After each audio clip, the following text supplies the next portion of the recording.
Bonjour, docteur Alain Hamzallah. Bonjour. Comment allez-vous? Bien. Bon, alors vous êtes dentiste toujours? Oui, toujours. Et vous êtes toujours l'auteur de Belles Dents, qui est Toujours paru auteur. chez Seuil? Toujours. Parfait.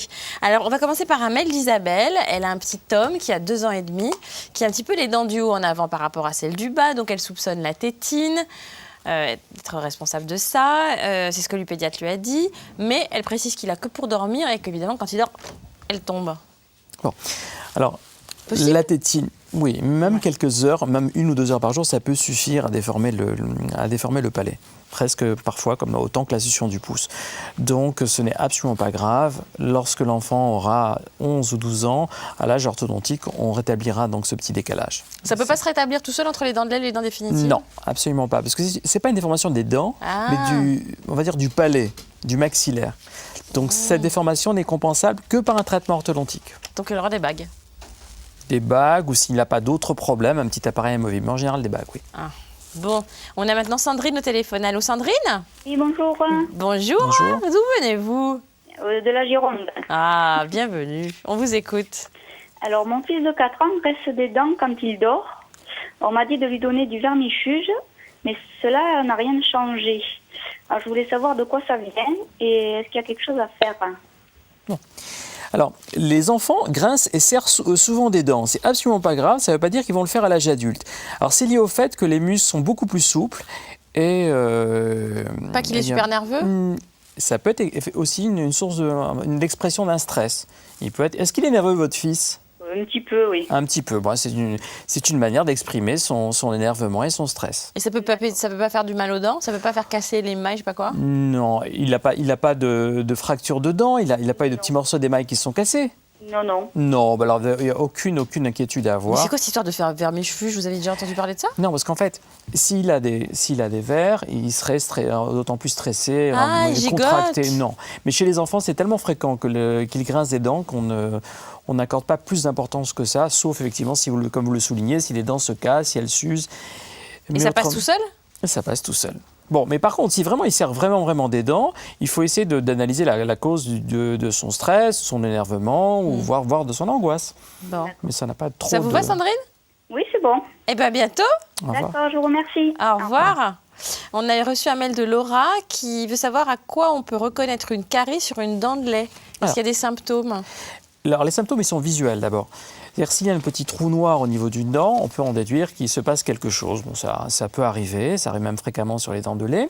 Donc là, bien évidemment, on va voir le dentiste. Autre symptôme, c'est un symptôme douloureux. Alors, les symptômes douloureux ne sont pas les mêmes que sur l'adulte. Sur l'adulte, en fait, on a une douleur au chaud et au froid qui est vraiment un signe avant-coureur.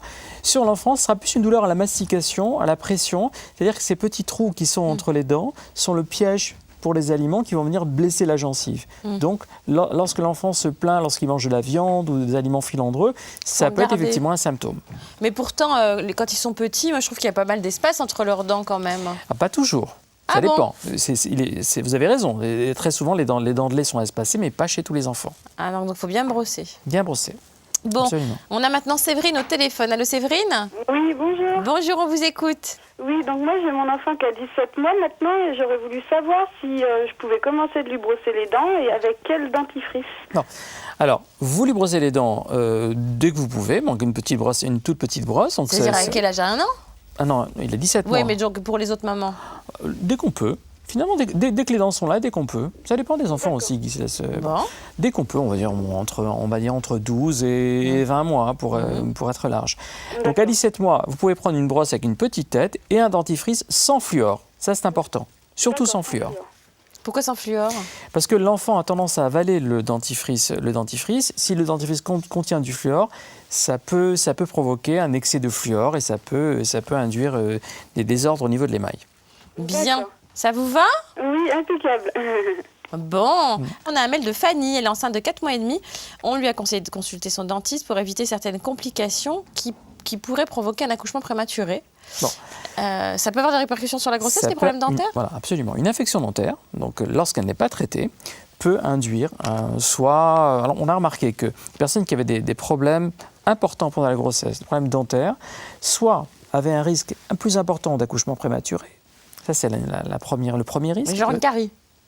Non, une plus infection. que ça. Une infection non traitée, qui a traîné. Bon, une infection, on va dire, plutôt profonde. Le deuxième risque, c'est aussi que les bébés naissent avec un poids plus petit. Donc on a établi cette relation de cause à effet entre les infections dentaires et ces deux risques, l'accouchement prématuré et la naissance de bébés plus petits. Il est donc conseillé, lorsqu'on décide, dans les conditions idéales, lorsqu'on programme un bébé... De se renseigner avant. Avant, bien évidemment. Oui, Voilà. parce que c'est compliqué, on saigne plus. Voilà, de faire soigner tout le temps, bien évidemment. évidemment, mais particulièrement avant de... Faire un bilan. Faire un bilan, absolument, un vrai bilan. Bon, et on finit avec un mail de Margot. Elle a une fille de 16 ans qui a des dents de sagesse qui poussent, donc elle a mal. Est-ce que c'est possible de les lui arracher pour qu'elle ait plus de problème à 16 ans? Alors, bien évidemment, surtout les enlever, même avant. Hein. Quand on peut le faire avant, on le fait avant. Alors, Mais on les enlève systématiquement, les dents de sagesse? Non, alors qu'est-ce qu'on fait? À l'âge de 13 ans, à peu près à la fin du traitement orthodontique, on fait une radiographie panoramique et on voit la position des dents de sagesse. Si on sent que ces dents de sagesse peuvent induire des désordres au niveau des autres dents et contrarier le traitement orthodontique et annuler le traitement, on les retire avant qu'elles ne fassent des dégâts. Donc, bilan radiopanoramique, on vérifie si les dents de sagesse poussent correctement, on les laisse. Si on voit qu'elles peuvent contrarier l'alignement des dents et perturber l'alignement des dents, on les retire de manière préventive. Et si ça fait mal, juste mal? Si ça fait, on vérifie si cette douleur est associée à un risque de déplacement de dents, et bien évidemment qu'on les retire. Et sinon, ça peut faire mal juste parce que Sinon, ça pousse. on peut avoir aussi une douleur qu'il y a une poussée de dents de sagesse qui pousse normalement, comme une poussée dentaire. Merci beaucoup, docteur Hamzalag. Vous revenez dans 10 jours, vous êtes convoqué. Avec plaisir. Bon, alors après la pub, on n'est pas que des parents.